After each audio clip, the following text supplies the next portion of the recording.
Hello, everyone. Nick Farrell here. Welcome back inside the 12 Sports Tailgate.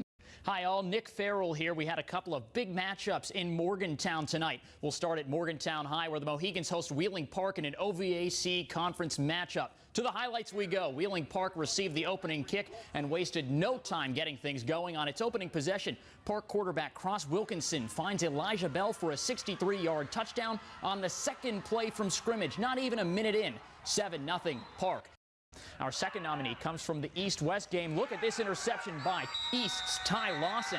Fairmont senior quarterback Dominic Smith was looking for 6, but Lawson plays thief in the night, stepping in front of the receiver for the pick in the end zone. Ty Lawson with a great play for the Bees in their loss tonight. Number 8, Morgantown hosts number 9, Brook, in the first round of the AAA tournament. Now, Morgantown beat Brook 27-14 on September 4th, but here's an interesting comparison. Brook defeated Wheeling Park 21-18 a couple of weeks before Wheeling Park came to Morgantown and trounced the Mohegans. So this one is bound to be a good matchup. Look for the Mohegans to lean on Jordan Page, their leading rusher, who has eclipsed 1,000 yards and has 15 touchdowns on the year. Day by day, we get better. We get better. Till we can't be beat. Won't be beat. Nice on three. 1, 2, 3, nice. For the Preston High Knights, football season is about more than playing a game. It's about teamwork, camaraderie, coming together to be one to represent all of Preston County. We talk about everyone coming out here trying to be one. That's what our whole team motto is be one. We got to stick together.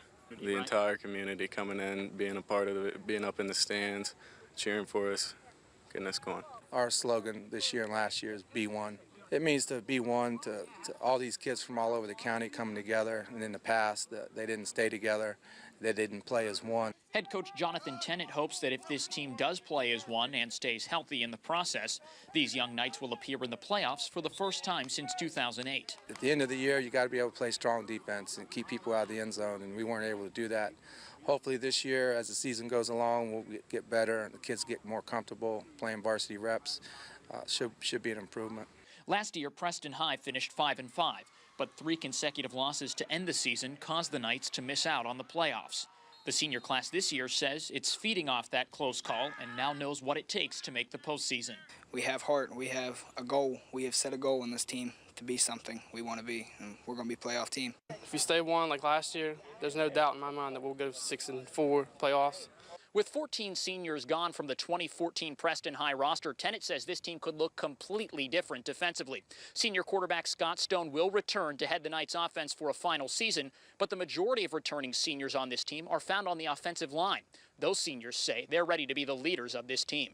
We need to be leaders because we got to set the pace for the rest of them. If we don't step up, they won't step up, and we won't be able to win any games this season. We got to step up and show them what needs to be done. We lost 2 All-State players, our running back Josiah Noose and lineman Bub DeWitt. So those kids are hard to replace, and the leadership that we lost is going to be difficult to replace. This year's group, they're getting better every day. It's a process they have to go through to learn how to lead this team. After a 3-7 finish in 2014, East Fairmont needed to change its mindset. I don't know the exact number, but there were a lot of games where we would lose by a touchdown or a point or 2 points, and it'd come down to the fourth quarter. This year, the Bees are focusing more on endurance so they can stay sharp when the fourth quarter comes. We do this thing called fourth quarter when we run. We work hard every day. We're here 6 out of 7 days of the week working out. 2 days were rough, it's hot, so mental toughness is where it's at. You just got to keep pushing forward. Push forward toward what? Push forward towards the goal of making it to the playoffs. These new-look Bees are led by a familiar face in the East Fairmont community. John Gary, the school's wrestling coach, is in his first season as head football coach. During the offseason, he implemented a new workout regimen and completely renovated the playbook to set the Bees up for a playoff run. The kids are putting forth a great effort, and we couldn't ask for anything more. I mean, they're all the practices, nobody's missing practice, and they want to win. Gary's transition to head football coach has been a family affair. His brother Lou joined his staff as the offensive coordinator after spending more than 3 decades as a coach in North Carolina. He's been a head coach for 33 years, and he retired down there, and he came back, he moved back home, and he's a great coach. Nick Farrell here to bring you 3 of the most spectacular grabs of the week from around the area. Let's start tonight in Morgantown as Mohegan's quarterback Zane Hearn connects with Cody Shear for a 3-yard score. Look again at this effort from Shear with a hand in his face to squeeze the ball and reel it in. A touchdown for the Mohegans. Cody Shear, our first nominee. Quarterback Jarrett Hockenberry finds Tanner Burnett in the corner of the end zone, and look at that footwork.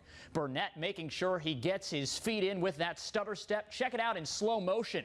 Burnett gave the Seabees their first touchdown of the night on their way to a win against Madonna. Check out this grab by Dylan Smith of Preston High. On 2nd and 10, he sneaks past the defensive back and makes the catch just over the head of an Elkins defender. This was the Knights' first score of the night in a 21-14 Preston win. Now over to Fairmont. Polar Bears passing. The pass tipped by a Minuteman, and then a Bear, and then Austin Hughes from Lewis County picks it off. It appeared a Bear would make the catch for a moment, but Hughes steals it away. He's our 3rd Good Hands nominee this week. Now we need to hear from you. Log on to WBOY.com and cast your vote for your favorite Good Hands play of the week. And as always, the poll closes Tuesday at noon. We'll be back with more on the 12 Sports Zone right after this.